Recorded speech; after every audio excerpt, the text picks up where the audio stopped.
City Ranger 3070. Contrôlez entretien avant le démarrage. Assurez-vous que le moteur est arrêté avant de commencer vos vérifications et votre procédure d'entretien.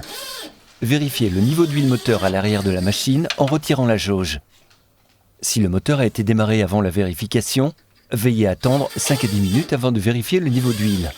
Tirez 2 fois sur la jauge pour une vérification fiable. Le niveau d'huile doit être compris entre le repère maximum et le repère minimum de la jauge.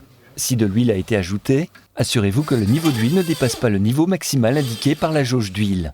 Pour plus d'informations sur le contrôle de l'huile, consultez le manuel d'utilisation fourni avec la machine. Vérifiez le niveau d'huile hydraulique au niveau de l'orifice d'inspection arrière droit. Le niveau d'huile hydraulique doit se situer entre la ligne noire et la ligne rouge.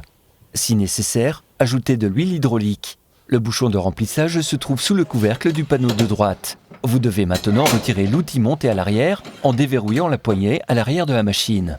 Poussez le chariot sous la machine. Soulevez le réservoir et éloignez-le de la machine. Nettoyez toujours les raccords lorsque vous retirez ou montez un outil. Nettoyez-les soigneusement à l'aide d'un chiffon ou d'un objet similaire. Les raccords et la zone environnante doivent être maintenus propres, car les salissures peuvent contaminer le système hydraulique ou endommager les raccords et provoquer des fuites.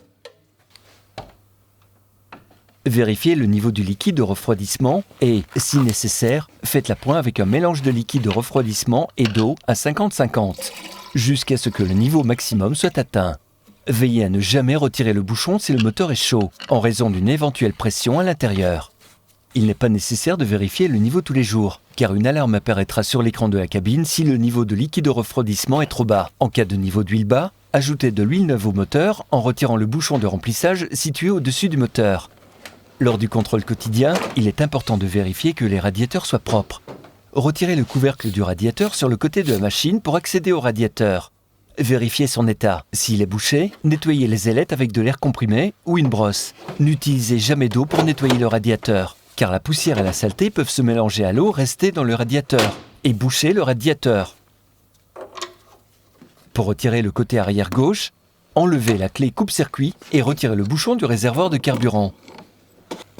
Dévissez les 4 boulons à laine qui maintiennent le capot latéral et retirez-les de la machine. Le remplissage d'huile hydraulique et le filtre à air du moteur sont accessibles par le côté arrière droit, lorsque le couvercle latéral est retiré. Pour accéder au filtre à air du moteur et pour le nettoyer, il faut dévisser les boulons qui maintiennent le logement du filtre. Si le niveau d'huile hydraulique est bas, ajoutez de l'huile hydraulique neuve à la machine. N'utilisez que de l'huile hydraulique neuve et adéquate. Pour plus d'informations, consultez le manuel d'utilisation. Vérifiez le niveau d'huile par le hublot d'inspection, mais attendez 1 à 2 minutes pour vous assurer que l'huile a atteint le hublot d'inspection. La batterie est placée à l'arrière gauche. Vérifiez le niveau du liquide et que les cosses de la batterie soient propres et bien vissées. Lubrifiez les graisseurs avec quelques gouttes de graisse de bonne qualité, toutes les 15 heures environ. Essuyez les salissures et l'excès de graisse du joint. Il y a au total 13 points de graissage sur cette machine. Pour plus d'informations, consultez le manuel d'utilisation. Vérifiez l'état des pneus et des jantes, car les roues sont très exposées au choc. Vérifiez ensuite la pression des pneus. Consultez les manuels d'utilisation en ce qui concerne la pression optimale des pneus. Entrez dans la machine pour vérifier l'efficacité des freins. Effectuez une séquence de 5 freinages brusques chaque jour pour entretenir les freins. Allumez tous les feux et vérifiez qu'ils fonctionnent tous avant de conduire. Vous êtes maintenant prêt à commencer votre travail.